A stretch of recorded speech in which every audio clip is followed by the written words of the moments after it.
Audio Jungle.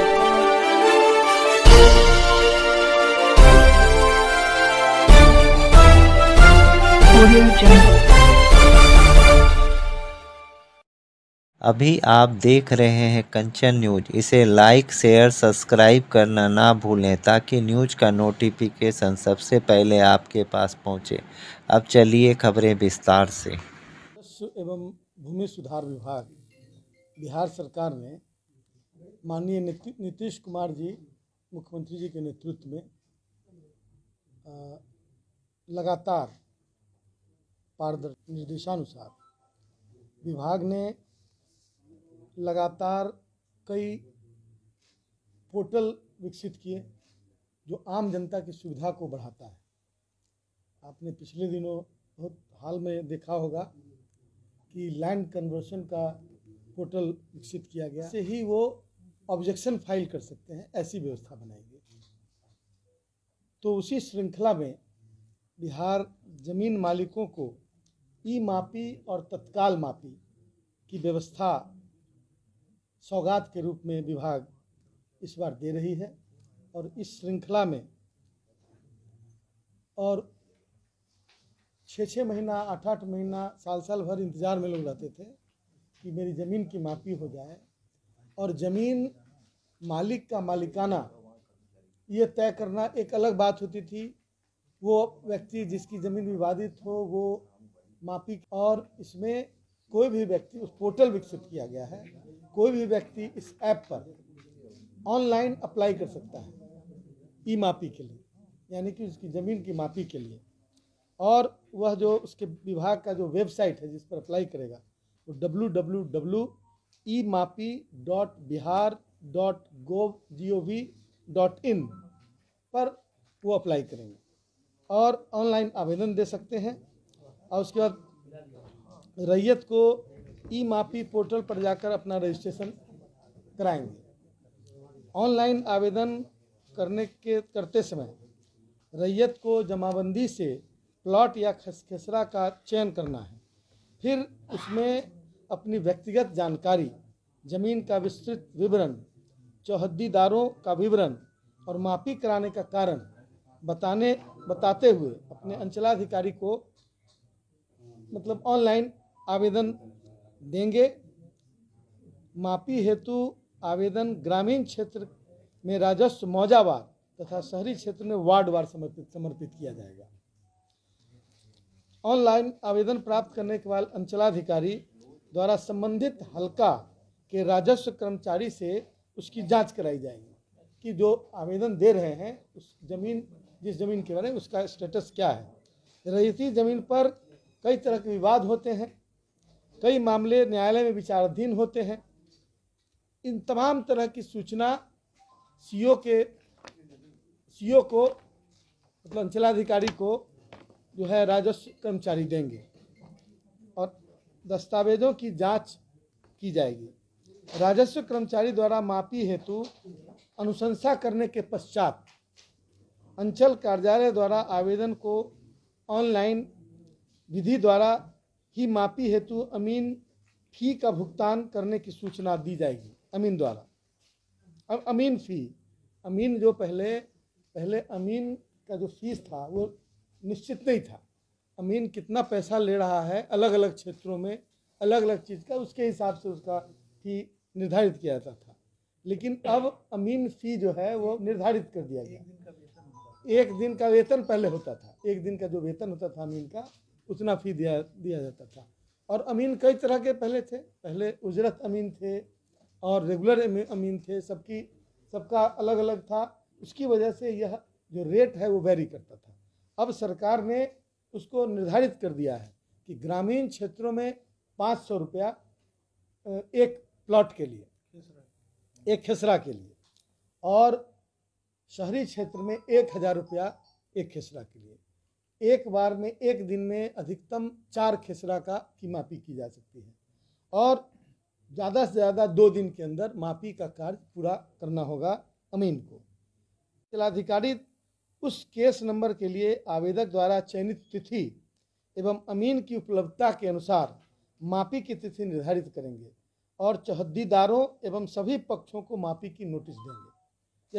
यह सरकार की तरफ से होगा, ताकि मापी जो है अकेले में और छुप कर कराने की बजाय सब अनाउंस मापी होगी, ताकि किसी को यदि ऑब्जेक्शन है तो उस ऑब्जेक्शन को वहाँ पर पेश करेगा।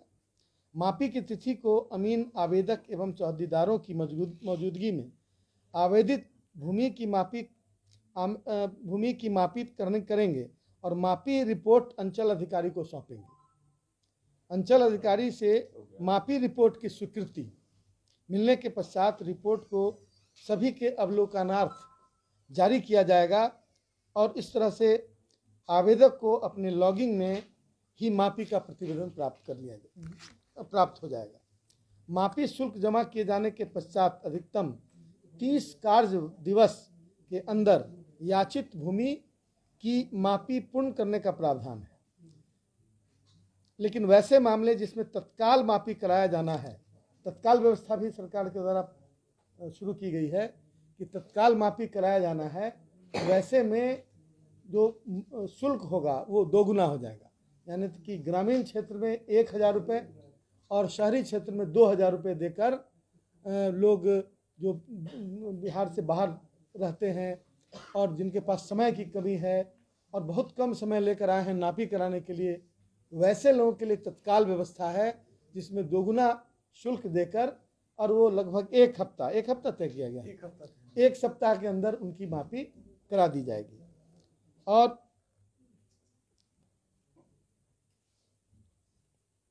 सुयोग्य श्रेणी के जो वास रहित भूमिहीन हैं, जिनको सरकार ने जमीन दी है बसने के लिए और जिनकी भूमि बंदोबस्ती की गई है, वैसे लोगों के लिए यह सेवा बिल्कुल ही निःशुल्क है। और यह समाज के अंतिम पंक्ति के लोग हैं जो कल तक गृह विहीन थे, क्योंकि उनके पास एक धूर भी ज़मीन नहीं थी, और आज सरकार जो लगातार अभी दे रही है उनको ज़मीन, वैसी ज़मीन की मापी के लिए उनको निःशुल्क सेवा दी जाएगी।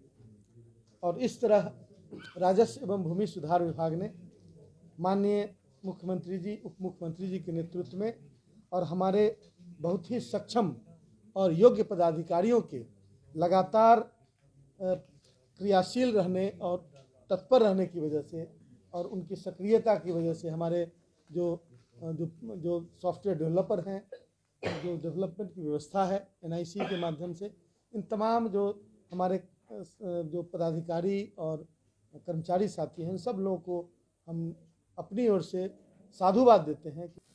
बीजेपी तो यहाँ तक कर रही है कि दरअसल अब RJD और जदयू में ही तालमेल कमी हो गई है, बात नहीं हो रही है। क्या लगता है सर, इस तरह के सीट बंटवारे को लेकर देरी हो रही है तो नुकसान तो होगा ना कहीं? नहीं, मुझे तो मालूम नहीं है, पता नहीं बीजेपी को कैसे पता चल गया। हम लोग उस दल में हैं और हम लोग ही आपस में बात करते हैं या फिर हमारे नेता बात करते हैं। हम लोग को जानकारी नहीं है कि कब फूट पड़ गई। जिस दिन फूट पड़ेगी उस दिन बिहार में महागठबंधन की सरकार है ना। इस पर बयान, बीजेपी के बयान का कोई मतलब है इसमें? बीजेपी अपने गिरेबान में झांके कि आने वाले दिनों में जब ये सॉलिडरिटी पूरी तरह बन जाएगी। अभी अपनी पीठ ठोकने से लोग थके नहीं थक रहे हैं, क्योंकि ये जो चुनाव था वो 1 to 1 नहीं था, ये कोई महागठबंधन का चुनाव नहीं था वह। लेकिन आने वाला दिन जब ये सॉलिडरिटी बनेगी विपक्षी पार्टियों की, तब उनको मुंह की खानी पड़ेगी। नीतीश कुमार को लेकर लगातार चर्चा हो रही थी, संयोजक बनाने के लिए सबसे बेहतर है या JDU के लोग ही करेंगे? कल जो फैसला हुआ उसमें लगता है क्या? नहीं, मैंने सवाल उठता है कि चेहरा इंडिया गठबंधन में बहुत सारे चेहरे हैं और नीतीश कुमार जी ने इसको इनिशिएट किया है। सबसे बड़ी महत्ता उस बात की है और सारे लीडर नीतीश कुमार जी के प्रति अपना समर्थन दे चुके हैं अपने अपने ढंग से इस कार्य को बढ़ाने के लिए। तो सारी चीज़ें चल रही हैं। अब उनको क्या जल्दी है? अभी अपने आप चुनाव लड़ते हैं तो उसमें मुख्यमंत्री घोषित नहीं करते हैं। अभी घोषित करवाने दूसरे पार्टी के का मुख्यमंत्री, प्रधानमंत्री घोषित करने के लिए क्यों बेचैन है? यहाँ पर कमी है ही नहीं। जहाँ कमी रहती है वहाँ पर। सर, कांग्रेस का स्टैंड कल की बैठक के बाद आपको क्या लगता है कि नीतीश कुमार को समर्थन करेगी कांग्रेस?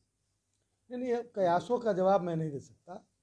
आप ये महागठबंधन और ये इंडिया गठबंधन का काफिला बढ़ चुका है और आने वाले दिन में आप एक बहुत ही सॉलिड फॉर्म में इसको देख सकेंगे। मैं इतनी बातें कह सकता हूँ। लालू प्रसाद यादव और नीतीश कुमार भी और अब जो प्रेस कॉन्फ्रेंस में ईडी ने लालू जी और तेजस्वी जी को समन भेजा है लैंड फॉर जॉब मामले में। लगता है कि कल की बैठक के बाद आपको आश्चर्य लगता है? अब देश के किसी व्यक्ति को आश्चर्य नहीं लगता है कि ये पॉलिटिकल वेंडेटा से प्रभावित चीज़ें, अब कोई नई बात किसी को नहीं लग रही है। तो इसलिए ये तो ऐसा लग रहा है कि जैसे कोई भी व्यक्ति मैंने इस दिशा में आगे बढ़ेगा तो उसके साथ ये होना है। मंत्री जी, एक सवाल है, बैठक के पहले आप लोग की तरफ से, राजद की तरफ से, जदयू की तरफ से कहा जा रहा था कि सीट जल्दी कंफर्म हो जाना चाहिए, कितने कितने सीटों को लड़ा जाए, लेकिन एक बार फिर से वो साफ नहीं हो पाया। नहीं, सीट एक जगह बैठ के वहाँ पर थोड़े फाइनल हो जाएगा, उसका एक प्रोसेस होगा, टाइम होगा, वो टाइम पीरियड होगा। वो एक बैठक में सीट फाइनल हो जाता है, वो लगातार उसका सिलसिला चलेगा। और न्यू अपडेट के लिए देखते रहिए कंचन न्यूज।